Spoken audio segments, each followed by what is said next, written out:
आपके ग्रह के सामने जाना पड़े, चाहे हमें कहीं भी कुछ भी करना पड़े, जो हमसे बन पड़ेगा हम अपनी आखिरी सांस तक वो करेंगे। अभी आपने बताया सर, कि ये उनके धमकी पास जो मिली कुछ थी। और भी जो हैं हथियार हैं उनके क्या? पास असला भी है। हमने पुलिस प्रशासन को एप्लीकेशन दी है कि जो उनके पास असला है उसको जब्त किया जाए, वह उनके लाइसेंस को बर्खास्त किया जाए।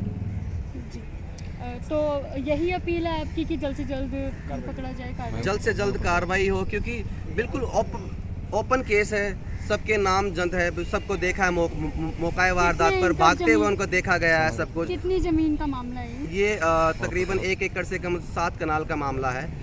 इतनी छोटी सी ज़मीन के टुकड़े को लेकर अगर इतनी क्रूरतापूर्वक हत्या कर दी गई, अगर 1-2 एकड़ की बात होती तो पूरे परिवार को रातों रात खत्म कर दिया जाएगा। परिवार में किसी और को किसी प्रकार की कोई धमकी तो नहीं? हमें बिल्कुल कोई सेफ्टी नहीं है, हमें बिल्कुल खुद का डर है कि अगर हम रात को सुबह कहीं अकेले जाने से बिल्कुल डर रहे हैं, क्योंकि उन्होंने जब कुल्हाड़ी से हत्या कर सकते हैं, उनके पास असला भी है, तो हमें कहीं भी किसी भी प्रकार से बहुत खतरा है। हमें कल ही धमकी मिली थी, इससे पहले मिल चुकी है? एक दिन पहले हमें धमकी मिली और उससे अगले दिन सुबह हमारे व्यक्ति की हत्या कर दी गई। इससे पहले भी कोई उनका प्रयास था आप लोगों को टॉर्चर करने का? उनको पहले से ही हमें धमकियां दे रहे थे कि इस जमीन की तरफ ना देखें, क्योंकि उनका उसके ऊपर अवैध कब्जा था। उन्हीं के परिवार से हमने ज़मीन खरीदी और उन्हीं के परिवार में से हमें धमकियां मिली और उन्हीं के परिवार के व्यक्तियों ने फिर हमारे व्यक्ति को हत्या कर दी गई। तो जो अवैध कब्जा उन्होंने किया हुआ है, इसकी कोई रिपोर्ट, इसकी कोई कार्रवाई सारा करवाई गांव आपने? गवाह है उस चीज़ का, सारे गांव को मालूम है नहीं, कि आपने कोई एप्लीकेशन कराई, कुछ रिपोर्ट वगैरह, FIR? हमने सब कुछ कराया है और बल्कि हमने उनके परिवार से ही 1 नंबर में रजिस्ट्री कराते हुए ज़मीन खरीदी है। वो ठीक है कोई ब्लैक में नहीं, कोई कुछ नहीं। जी।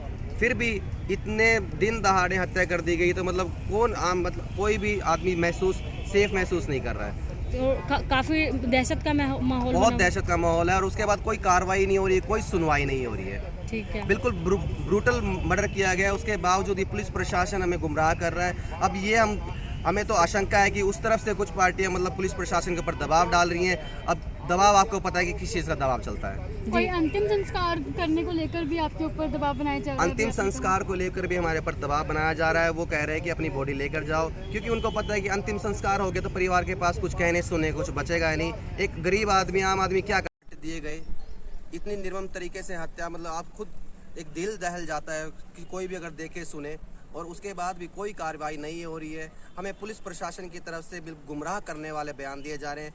कल हमें कहा गया कि आरोपियों को गिरफ्तार कर लिया गया है, आज हमें पता चलता है कि कोई गिरफ्तारी नहीं हुई है, कोई कुछ नहीं हुआ है।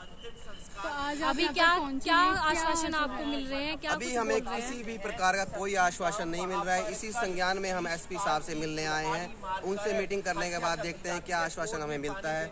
उसके बाद अगर कोई आश्वासन नहीं मिलता है, हम अपनी तरफ से जो हमसे बन पड़ेगा हम अपनी तरफ से करेंगे, चाहे हमारी जान चली जाए, लेकिन सत्य और न्याय के लिए हम कहीं तक भी अपनी गुहार लगाने को तैयार हैं। कौन कौन शामिल है इस हत्या को? इस हत्या में मामू, उसका बेटा अमीलाल, उसका बेटा, वह उसके परिवार की औरतें भी शामिल है। एक दिन पहले वो हमारे सब घर पे आते हैं, हमें धमकी दे के जाते हैं कि आपने ज़मीन खरीद तो ली है, लेकिन अगर उसकी तरफ गए या